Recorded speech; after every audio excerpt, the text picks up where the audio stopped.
पण आज समाजात जरा जे प्रेम चाललेलं आहे ते थोडंसं खैरभांडं प्रेम चाललेलं आहे.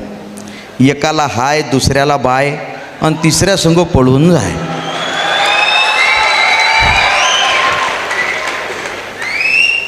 एका मुलीचा त्या पोराला फोन आला, अरे स्वप्नील माझं लग्न ठरलंय, मला विसरून जा.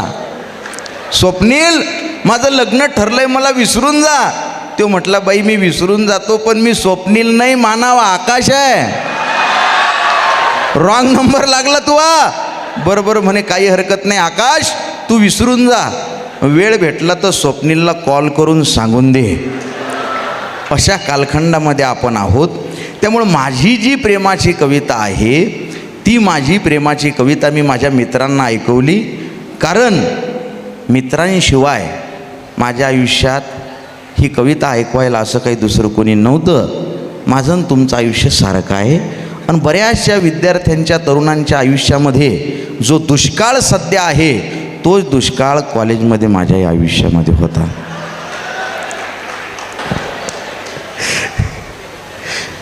दुष्काळ कधी संपला असं विचारताय तिकडनं. म्हणजे पोरीसाठी खर्च करायला आपण मागं हटत नाही, पण पोरीसाठी खर्च करायला पोरगीच आपल्याला पटत नाही, असा काही कालखंड. पण मी त्या काळात एक तुझ्या गावावरून नावाची कविता लिहिली होती. वेळ आपल्याकडं भरपूर कमी आहे, पण त्या कवितेचं एखादं कळवं मी तुम्हाला ऐकवतो. प्रेमाचा विषय निघाला म्हणून. आणि प्रेमावर खरं तर डॅनियललासुद्धा बोलली, सूर्यवंशी साहेबसुद्धा आहे, सावजी सरसुद्धा बोलले, आणि तुमच्या सगळ्यांच्या काळजातला तो विषय आहे. प्रेम काही तरुणांची जहागिरी नाही, प्रेमाला काही वयाचं बंधन नाही, आणि तुम्ही तसेच सगळे तरुण आहात. त्यामुळे तुमच्या सगळ्यांसाठी सुद्धा ही कविता आहे. या कवितेच्या फक्त मी 2-4 ओळी घेतो, कारण इथं आलो त्यावेळेस मी कृष्णाला विचारलं होतं की इथं कविता कुठल्या सादर करू, एखादी कविता घेऊ का. तो म्हटला होता, सगळे खतरनाक लोक आहेत म्हणे, दादा तुम्ही म्हणे राजकारणावर बोला, शेतकऱ्यावर बोला, मैत्रीवर बोला, प्रेमावर बोला. म्हटलं प्रेमावर बी चालते का. तो म्हणे प्रेम तर आवडीचा विषय आहे सगळ्यांचा. अरे तसं नाही म्हटलं, पण तरुणाईच्या नावावर बरेचसे ज्येष्ठ लोक बी बसलेले असतील. तो म्हणे ते फक्त दिसायलाच ज्येष्ठ आहेत. त्यांच्या काळजात 22 वर्षाचा तरुण हिरवागार आहे, जो इंस्टाग्रामवर लाईव्ह असतो 8 तास. मला तेच बघायचं आहे, तुमच्या काळजातला तरुण. कशाला वाचला चेहरा पुस्तके वाचणाऱ्याने, उभा रस्ता बदलला रे तिच्या एका इशाऱ्याने. जवा या जिंदगानीची उघडली फाटकी पाने, जवा या जिंदगानीची उघडली फाटकी पाने, मनाला मारला रफू रफू रफू तिच्या एका इशाऱ्याने. तू ह्या गावावरून ग जवा जवा जाईन मी, जरी भुललीस तू तुले चोरून पाहीन मी. तुझ संसार थाटला उभा होईल सोन्याचा, नको डोळ्यात पाहू ग भरवसा नाही पाण्याचा. जशी आलीस येताना जातशीच जाताना, जशी आलीस येताना जातशीच जाताना. कशाला कोवळी मिठी, कशाला त्रास ओठांना. वा वा वा वा, अनुभवी लोक आहात तुम्ही. हे सगळ्यांनाच कळणार नाही.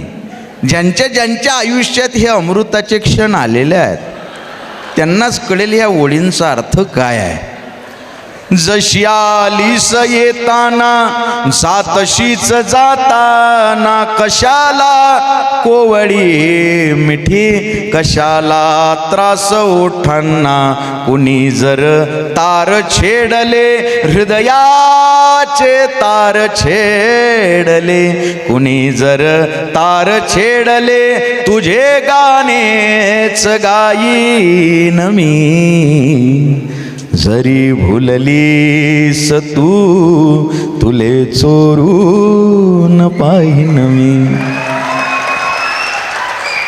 मले जीव लावला जितका जितका जितका जितका जितका, मले 99% लोकांच्या भावना आहेत ना या कळव्यामध्ये, मले जीव लावला जितका तो ह्या नवऱ्याले लावजो. किती सात्विक भावना आहे पा कवीजी. या अख्ख्या ब्रह्मांडात माझ्या एवढा निरागस कवी तुम्हाला भेटणार नाही. मले जीव लावला जितका तो ह्या नवऱ्याले लावजो, घरी दुसऱ्याच्या जाताना मले काढून ठेवजो. आता चेहरा तुझा परका मिठी दुसऱ्याच छातीला, आता चेहरा तुझा परका. काय झालं साहेब, तुम्ही भूतकाळात जाऊ नका. सगळ्यांच्या आयुष्यात घडलेली घटना आहे, तुम्ही त्यांना चिमटा घेत राहा. शेवटचं कडवं घेतो, वेळ कमी आहे. गरज पडणार काठीची काठी काठीची, लहानपासून म्हाताऱ्यांपर्यंत सगळ्यांसाठी प्रेम आहे. हे कडवं मी घेण्यामागं माझा स्वार्थ आहे बरं, की आजच्या तरुणांना ती गोष्ट सांगणं गरजेचं आहे प्रेमाची, की प्रेमासाठी फक्त मोठमोठी उदाहरणं देणं गरजेचं नसतं. हीर रांझा लैला मजनू चंद्र तारे, मैं तेरे लिए चांद तारे तोड के लाऊंगा. अबे पाणीपुरी दुसऱ्याच्या पैशानं खातो तू. एवढी मोठी उदाहरणं द्यायची गरज नाही. शहाजहाननी मुमताजसाठी ताजमहाल बांधला, त्यांचं प्रेम खरं होतं का मला माहीत नाही. कृष्ण राधाचं प्रेम बघायला आपण नव्हतो, लैला मजनूचं प्रेम खरं होतं का मला माहीत नाही. हीर रांझ्याचं प्रेम बघायला आपण नव्हतो. मी बघितलेलं खरं प्रेम 72 वर्षाचा म्हातारा आणि 65 वर्षाची म्हातारी माझ्या गावाजवळ 2 किलोमीटर लांब असलेल्या फाट्यावर बसची वाट बघत बसलेले होते. उन्हाळ्याचे दिवस, जीवाची लाहीलाही करणारं ते ऊन, ही सगळी परिस्थिती त्या म्हाताऱ्याच्या लक्षात येते. म्हातारा उठतो, काठी टेकवत टेकवत म्हातारीच्या शेजारी जाऊन सूर्याच्या दिशेनं उभा राहतो. या म्हाताऱ्याची सावली म्हातारीच्या अंगावर पडते, पण या गोष्टीकडं त्या म्हातारीचं लक्ष नसतं. या गोष्टीकडं त्या म्हातारीचं लक्ष नसतं, पण त्या म्हातारीच्या नकळत तिच्या अंगावर सावली धरण्यासाठी ऊन खांद्यावर घेणारा तो म्हातारा मला शहाजहानपेक्षा श्रेष्ठ वाटतो. आणि खऱ्या प्रेमाची परिभाषा सांगून जातो. प्रेम या शब्दाचा सात्विक अर्थ हा आहे की ज्या व्यक्तीवर आपण प्रेम केलं ती व्यक्ती मरेपर्यंत आनंदी राहावी. याच्या पलीकडे प्रेमाचा दुसरा अर्थ नाही. तुम्ही पीके चित्रपट बघितला असेल, शेवटचा सीन तो आमिर खान दुसऱ्या ग्रहावर चाललेला असतो आणि तो व्यक्त त्याचं प्रेम करत नाही. त्यावेळेस एक वाक्य त्या चित्रपटाच्या शेवटी असतं, you love me enough to let me go. माझ्यावर एवढं प्रेम कर की मला जाऊ दे. खऱ्या अर्थानं एखाद्यावर प्रेम केलं, तिने मला नाही म्हटलं म्हणून तिच्या मागं मी ॲसिडची बॉटल घेऊन पळत सुटणार, हे दलिंदर प्रेम असतं. याला प्रेम म्हणत नाहीत. प्रेम खऱ्या अर्थानं त्यागामध्ये असतं. आणि प्रेम ही खऱ्या अर्थानं जर तुम्हाला जिवंत बघायचं असेल तर मगाशी सगळ्यात पहिली मुलाखत ज्यांची झाली ना, त्या 2 जणांकडं तुम्ही बघा. हे खऱ्या अर्थानं प्रेम असतं. याच्या पलीकडे दुसरं कुठलं प्रेम नाही. वा दादा, असं आहे की तुम्ही बोलत राहावं आणि आम्ही ऐकत राहावं. प्रश्नसुद्धा मध्ये मध्ये विचारू नये अशी माझी अवस्था आहे. पण आम्हाला प्रश्न आहे की इतक्या हळव्या मनाच्या, मानवतेचं बीज असलेल्या एका एक कवी आमच्या पुढे जो बसलेला आहे तो कवी बाय प्रोफेशन काय आहे, म्हणजे तुमचं प्रोफेशन काय आहे असा प्रश्न महाराष्ट्रातल्या अनेक जणांना पडलाय. तुम्ही करता काय आणखी या व्यतिरिक्त, त्याची काय स्टोरी आहे? तसं बऱ्याच जणांना माहीत असेल नसेल माहीत नाही, पण मी बाय प्रोफेशन इंजिनियर आहे. माझा डिप्लोमा डिग्री ENTC पुण्यामधनं मी केलेली आहे. MTech हैदराबादला केलेला आहे. स्पेशलायझेशन वायरलेस अँड मोबाईल कम्युनिकेशनमध्ये केलेलं आहे. 1 वर्ष ॲज अ डिझाईन इंजिनियर म्हणून कॉटमॅक इलेक्ट्रॉनिक्सला जॉब केला. 7 वर्ष ऑपरेशन अँड मेंटेनन्स फील्ड सांभाळलं आणि आता ते सगळं सोडून मी असा बोंबलत हिंडायला लागलेलो आहे. पण हे हिंडण्यामागं माझा वैयक्तिक स्वार्थ असा आहे की मला यामध्ये प्रचंड समाधान आहे आणि या समाधानातनं लोकांचं जर 2% भलं होत असेल तर त्याच्या पलीकडे मला काही नको. त्यामुळं मी इंजिनियर आहे एकीकडे, दुसरीकडे शेतकरीसुद्धा आहे आणि तिसरीकडे मी कवी, गझलकार, वक्ता, जो तुम्हाला सगळ्यांना माहीत आहे. ओके, फारच छान झालं. तुम्ही नोकरी सोडली म्हणजे आम्हाला पूर्ण वेळ उपलब्ध आहात कवी म्हणून. तुमचं काही कवितेवरचं पुस्तक, कादंबरी, कथा असं काही येणाऱ्या काळात येत आहे? मला हा प्रश्न कमीत कमी सर 101 प्रकाशकांनी विचारला आहे आजपर्यंत. माझं प्री बुकिंग पुस्तकाचं 5 ते 10 हजार झालेलं आहे. पण माझी जी आंतरिक इच्छा होती सर पहिलेपासनं की माझ्या कविता ह्या लोकोत्तर व्हाव्या आधीपासूनच. म्हणजे माझ्या कवितांचा रसिक वर्ग आधी निर्माण व्हावा, नंतर माझ्या कवितेचं एखादं पुस्तक समाजापर्यंत जावं. ते पुस्तकसुद्धा तेवढ्या ताकदीचं असावं. कारण माझं पर्सनली असं म्हणणं आहे की तुम्ही काही वाचाल तर ब्रँड वाचा, काही ऐकाल तर ब्रँड ऐका, काही बघाल तर ब्रँड बघा. माझ्याकडं प्रत्येक कवी जवळपास दर आठवड्याला 4-5 पुस्तकं माझ्याकडं कवितेचे येतात. मला सांगतात ते की ह्या कविता वाचा, आम्हाला प्रतिक्रिया द्या. मी त्यांना सांगत असतो हात जोडून. माझ्याकडं गालिब, कबीर, तुकोबा, ज्ञानोबा ही सगळी लोकं पडलेली आहेत वाचायला. त्यामुळं तुम्ही जर आयुष्यात तेवढा प्रयत्न पुस्तकांसाठी घेतला असेल तर मी वाचू शकतो. त्यामुळं सगळ्या तरुणांना एक माझा सल्ला आहे, वाचणं चांगलं आहे, परंतु काय वाचलं पाहिजे हे सगळ्यात महत्त्वाचं आहे. त्यामुळं ब्रँड वाचा. तुम्ही ब्रँड खऱ्या अर्थानं या जगामध्ये व्हाल. आणि प्रसिद्धी ही पुस्तकं वगैरे सर जो प्रकार आहे ना, आता मी खरं तर बोलणं गरजेचं आहे. म्हणून आज माझ्या कविता प्रसिद्ध झाल्या, पण ह्या कविता प्रसिद्ध नव्हत्या त्यावेळेसुद्धा कवितेशी माझा संवाद होता. आणि आजही मी कायम सांगत असतो, प्रसिद्धीच्या पुढे जीव हा कसाही धावला नाही. जगाचा वेग या माझ्या मनाला भावला नाही. जीवाची वात केल्यावर दिवा होऊन लखलखलो.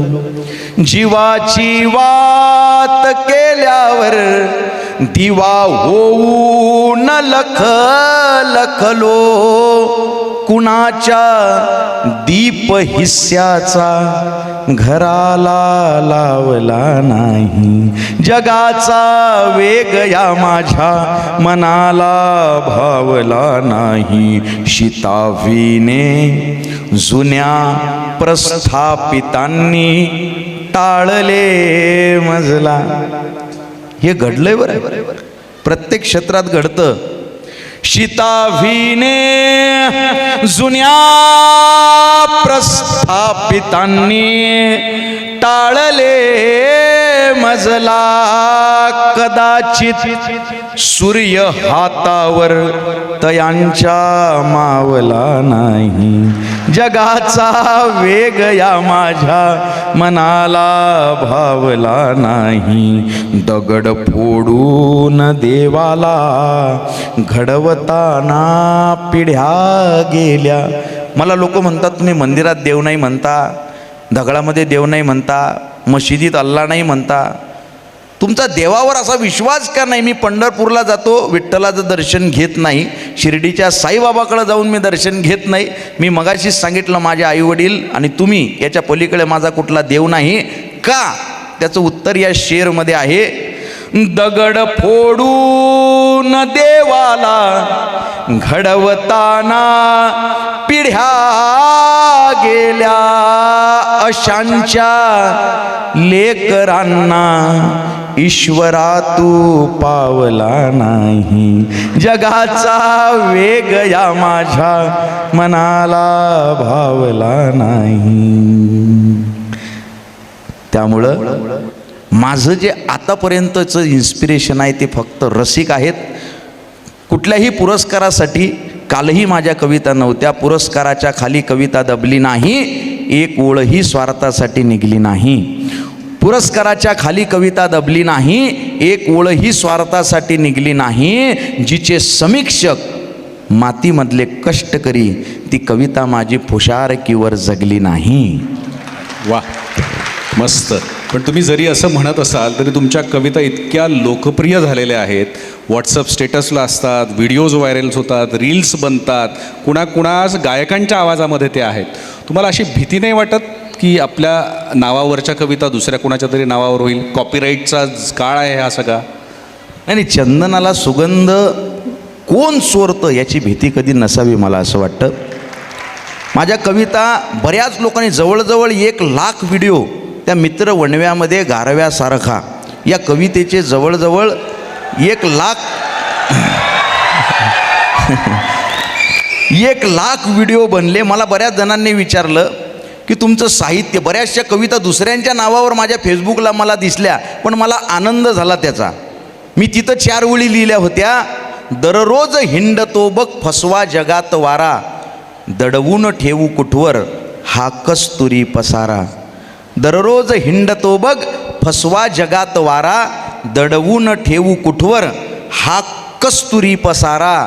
माझ्याकडून खुळ्याने माझी गझल पळवली, आतून रसिक दिसतो साहित्य चोरणारा. त्यामुळं माझी कविता, माझं साहित्य हे लोकोत्तर झालेलं आहे, लोकांसाठी आहे, जगासाठी. कविता जगातून घेतो, जगालाच देतो जगाची कहाणी, ही माझ्याच कवितेत मी म्हटलेलं होतं. त्यामुळं माझं सेपरेट स्वतंत्र असं काही नाही. आतला ठेवा माझा नाही देवा, आधीचाच ठेवा माझ्यासाठी, मी एका अभंगामध्ये सुद्धा लिहिलेलं होतं. त्यामुळं माझं यात नवीन काही नाही. पुढच्या येणाऱ्या 100-150 वर्षानंतर हा चेहरा तुम्हाला कदाचित दिसणार नाही. माझं साहित्य कुठंतरी तुम्हाला प्रेरणा देत राहिलं, तुमच्या काळजावर, तुमच्या ओठांवर हास्य फुलवत राहिलं, याचा अर्थ खऱ्या अर्थानं मी त्यावेळेसुद्धा जिवंत असेल, याच्या पलीकडे मला काही नको. त्यामुळं माझं साहित्य लोकोत्तर झालेलं आहे. हे निश्चितच होईल असा आम्हाला सगळ्यांना विश्वास आहे. तुमचं साहित्य पुढच्या 100 वर्षांनी, 150 वर्षांनी सुद्धा आमच्या सगळ्यांच्या लक्षात असणार आहे. दादा, मला एक प्रश्न असा आहे की तुम्ही लहान असतानापासून वंदनीय राष्ट्रसंत तुकडोजी महाराजांच्या भजनांचं सुद्धा गायन केलं आहे. तुम्ही आई म्हणत असलेल्या कविता ऐकत आल्या आहात, पण तुमची स्वतःची अशी काय प्रक्रिया आहे? तुम्हाला सुचतं कसं? ही कविता सुचण्याची काय प्रोसेस आहे? पहिल्यांदा राष्ट्रसंत तुकडोजी महाराजांचा विषय काढला आहे सरांनी, आणि खरंच सांगतो, लहानपणापासून गुरुदेव सेवा मंडळ याच्याशी मी जे जुळल्या गेलो. राष्ट्रसंत तुकडोजी महाराज तुमच्या सगळ्या तरुणांसाठी सुद्धा म्हणतात बरं का 2 ओळी. अग्नी भडकला युद्धाचा, किती खतरनाक लिहून गेलाय माणूस बघा. अग्नी भडकला युद्धाचा, तू आळशी होऊन बसे, अबे तरुण सोनी रक्त नवसळे, नवजवान तुझ म्हणा कसे. तरुण सोनी रक्त नवसळे, नवजवान तुझ म्हणा कसे. हे राष्ट्रसंत तुकडोजी महाराज, संत कबीर, संत तुकोबा, माझे सगळे हे आदर्श आहेत. तुम्हाला सांगतो, बाबासाहेब आंबेडकर, शिवाजी महाराज हे वैचारिक आदर्श आहेत. पण या कवितेच्या प्रांगणामध्ये या लोकांकडनं खऱ्या अर्थानं मी शिकत गेलो, जगणं शिकत गेलो. आणि माझ्या कवितेमध्ये तुम्हाला जुळजुळ वाहणारी नदी सापडणार नाही. कदाचित माझ्या कवितांमध्ये तुम्हाला फार आकाशातल्या चंद्र ताऱ्यां काजव्यांच्या गप्पा सापडणार नाहीत.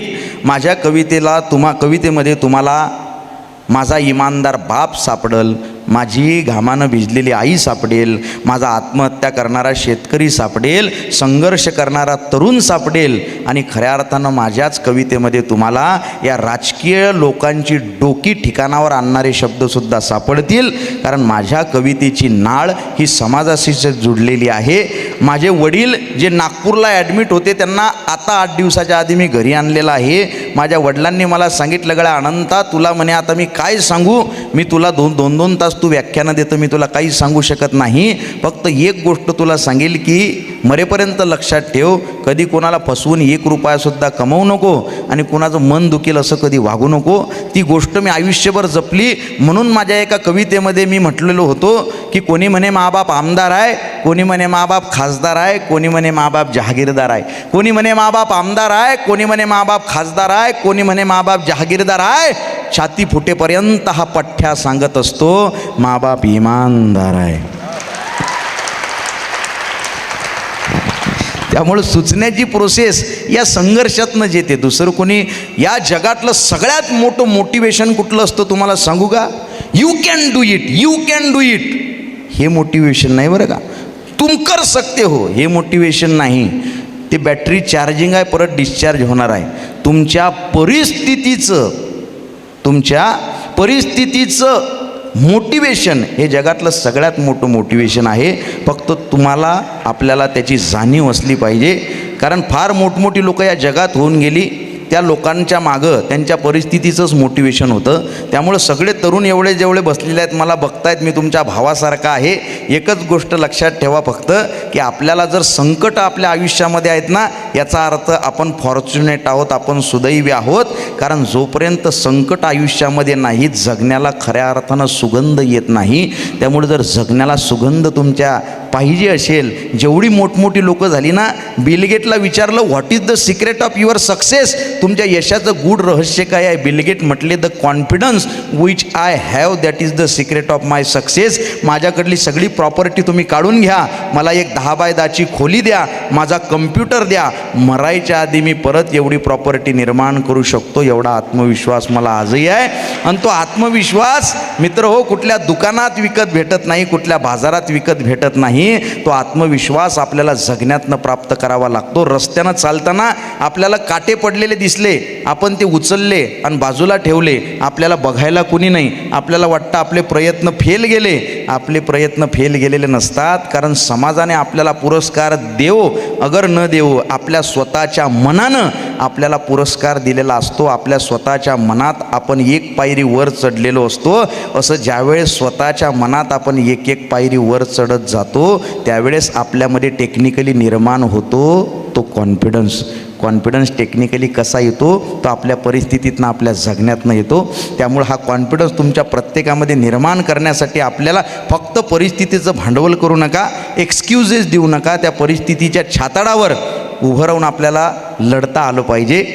जखमेपासून डोळ्याआधी अश्रूंनाही वाटा 100, आनंदाचे शोधावे घर, दुःखाच्याही छाताडावर. आनंदाचे, या आनंदाचं घर दुःखाच्या छाताडावर आपल्याला शोधता आलं पाहिजे. आणि हे नशीब या नशिबावर आपल्याला 0% विश्वास ठेवता आला पाहिजे. शेवटचा मुद्दा सांगतो. आपण म्हणतो याचं नशीब चांगलं आहे, त्याचं नशीब चांगलं आहे. Don't compare yourself to anyone, because तुमच्याशी एकाच व्यक्तीचं कंपॅरिझन होऊ शकते, ते म्हणजे तुम्ही स्वतः. आरशात बघितल्यानंतर जो व्यक्ती तुम्हाला दिसतो त्याच व्यक्तीसोबत तुमचं कंपॅरिझन असतं. त्या कोल्हापूरजवळ एक गाडी दरीत कोसळली सर, 40 जण जाग्यावर ठार झाले. कुणाला माहिती नव्हतं यांचं वय फक्त 32-34 वर्ष आहे. सगळे क्लास 2 पोस्टचे लोक होते. त्यांच्याशी कम्पेअर करणाऱ्या लोकांना आनंद झाला असेल की आपण यांच्याशी कम्पेअर करत होतो स्वतःला. नशीब नावाची एकमेव अशी गोष्ट आहे जी आपल्यासारख्या तरुणांच्या मध्ये येते. म्हणून मी 4 ओळी नशिबावर लिहिल्या होत्या. मुलाखत होत असताना त्या सांगणं गरजेचं आहे, कारण सगळा तरुण वर्ग इथं आहे.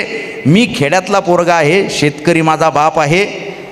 खेड्यातल्या पोरानं नशिबाशी वाद घातला. या जगात नशीब आहे का नाही मला माहीत नाही, परंतु त्याच्यावर आपण विश्वास किती ठेवायचा तर बाबासाहेब आंबेडकर म्हटले की आपण 0% त्याच्यावर विश्वास ठेवायचा. मी सुद्धा तेवढंच सांगतो, कारण त्याच्यावर आपण विश्वास ठेवला काय नाही ठेवला काय ते तिथंच आहे. एक दिन बोला मुझसे मेरा नसीबा, मेरे बगैर तू हिल भी नहीं सकता, जो ठान लिया मैंने आज वो किसी भी कीमत पर टल नहीं सकता. तो हम भी अकड़ के लफ्ज़ बया करने लगे, इजहार करते हम आपकी ताकत का, जानते हैं जो बिछड़ा नसीब से बिना नसीबा मिल नहीं सकता. पर इतना भी घमंड मत कर मेरे रहनुमा, क्या हुआ जो मेरी डोर है तेरे हाथों में, अबे कयामत जानती है कि मेरे बगैर तू भी एक कदम चल नहीं सकता. खेड्यातल्या पोरानं नशिबाशी वाद घातला. नशीब इथं शांत बसलं नाही माझ्या मित्र, नशीब अभ्यास करून आलं. त्याने मोठमोठे उदाहरणं दिले. विजय माल्याचा पोरगा, काय आहे त्याच्याकडं? नशीब आहे. एका मॅडमचा मोबाईल 1300 कोटींचा आहे, 1300 कोटींचा. त्यांच्याकडं काय आहे? मी आहे म्हटले, नशीब आहे. आणि तू कितीही लढत राहा म्हणे, तुझा पगार, तुझा पैसा कमावणं हे सगळं एका लेवलपर्यंत राहील. पण हे बोलल्यानंतर सुद्धा त्या नशिबाला एका खेड्यातल्या पोरानं उत्तर दिलं, आजपर्यंत ते नशीब माझ्याकडं आलं नाही. झुंझला के बोला फिर से मेरा नसीबा, अबे तू कितना भी लड़ ले जिंदगी से यही घूमता रह जाएगा, और वो नसीब का मालिक बिना कुछ किए ही सोने की सेज पे बैठ जाएगा. तो हम भी मुस्कुरा कर बोले, चलो मान गया, आपने लिख दिया आपकी बात हमारे दिमाग के पेज पर, जाने कितने गधों को उठा के रख दिया आपने कुबेर की सेज पर, लेकिन 1000 कठिनाइयों से उबार सके खुद को, ये जज्बा उनके पास कहाँ है. 1000 कठिनाइयों से उबार सके खुद को, ये जज्बा उनके पास कहाँ है. और माना कि उनका वर्तमान पड़ा है कुबेर के भंडार में, पर किसी छोटे बच्चे को सुनाया जाए ऐसा उनके पास इतिहास कहाँ है. इतिहास कहाँ है. हा इतिहास घडवण्याची ताकद ही प्रत्येक तरुणामध्ये आहे. त्यामुळं तुम्ही सगळ्यांनी त्या इतिहास घडवण्यावर जोर द्यावा, एवढाच फक्त आशावाद व्यक्त करतो. धन्यवाद. धन्यवाद दादा. वेळ भराभर पुढे निघून जातोय, पण तरी दोन प्रश्न आहेत तेवढे मी घेणार आहे. आणि मला माहिती आहे त्यांना शेवटी काय ऐकायचं आहे, तुम्हाला पण माहिती आहे. पण दादा, अगदी धबधब्यासारखा कोसळणारा हा कवी, महाराष्ट्राने ज्याला डोक्यावर घेतला असा कवी, अशा कवी अनंत राऊत यांचा